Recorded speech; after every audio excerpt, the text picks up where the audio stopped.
Hello everybody, it's been a minute and I'm so excited to be back with you guys in this amazing financial literacy channel. I hope that this year I'll have more content for you guys, and so far I really hope that the year has been kind to you.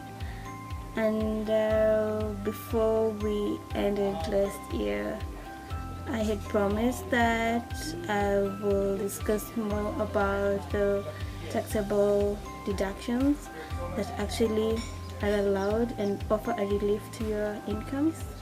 And so without further ado, I'm going to dig right in. So first and foremost, one of the fundamental things that you should know as an employee is that your employer is mandated to ensure that you do not take home nothing. At whatever circumstances, you need to take at least 1/3 of your salary home. So if at all there are deductions that were not recoverable at the present, they can be recovered in the future. Now, keeping that in mind, I'll jump into the incomes that are not taxable. We have two kinds of income. One, we have incomes for persons that have actually been exempted to tax, and these are persons who have been issued an exemption certificate by the government stating that they are not to be deducted tax at any one point in time in their incomes. And also overtime allowances and bonuses for low income earners whose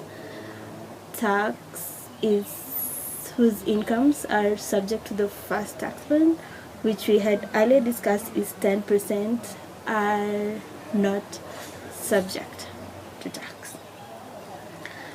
So that being said, moving on to the taxable deductions that are actually allowable. I'll start with the first one, which we had discussed previously, and these are the retirement benefits. And specifically, we have NSSF, which is mandatory. It's a mandatory statutory deduction. And also we have deductions that are submitted to a pension fund by your organization on your behalf. These two are not subject to tax. So we have the 200, which is mandatory, not subject to tax, and then we have this other pension contribution that is actually agreed to by you and the pension funder. So depending on the amount you decide on, whatever amount this is, with a maximum limit of 20,000, it won't be subject to tax. Secondly, we have the deposits into HOSPs. So HOSPs basically is home ownership service plan. So the home ownership service plan is actually a plan with an intention to acquire a house sometime in the future, and the tax treatment for such deposits is that it is admissible up to 4k, that is 4,000 shillings per month. So every month you are having 4k out of your salary that is not subjected to tax. And conditions surrounding this HOSP includes that it has to be approved by a savings institution, and also the admissibility of your 4k not being subject to tax is only up to 9 years.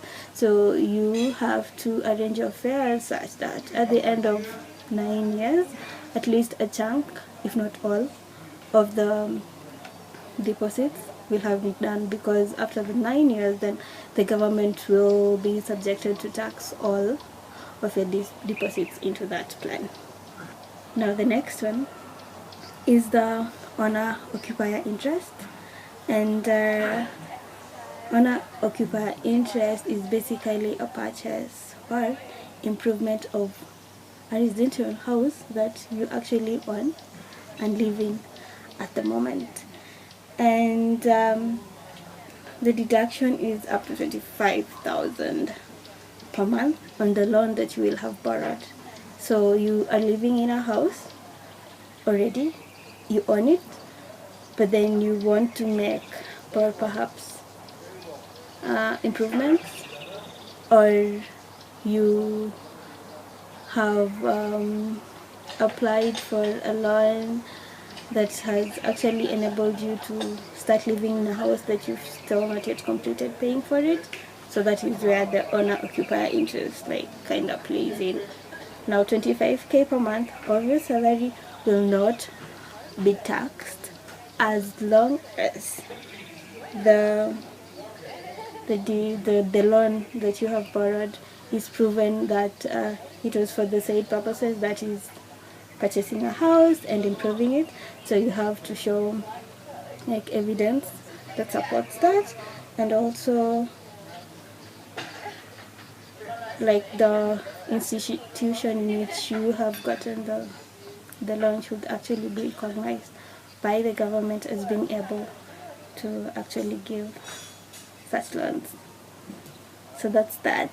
And to wrap this up, just imagine that we have discussed the owner occupier interest, which is actually 25k, and then we have the deposits into house, which is 4k, and then we have the 200 and the other pension contribution that will work for you in your advanced years, which is whatever amount, but 20k at the maximum limit. So if you do your maths right, you'll be kinda plowing back almost around 40k of your salary to work for you. And it's not that you are evading tax from the government, but actually you are applying the tax in a way that can actually help you improve yourself. And that's what I'm all about, helping us all to have better incomes and improve livelihoods. So thank you so much, guys, for taking the time to listen to this, and I'm really looking forward to your feedback, your comments, and please share it wildly so that it can benefit a friend and a friend and a friend, and let's engage together and find a better way moving forward regarding how we manage our finances. Till next time, stay great. Bye, guys.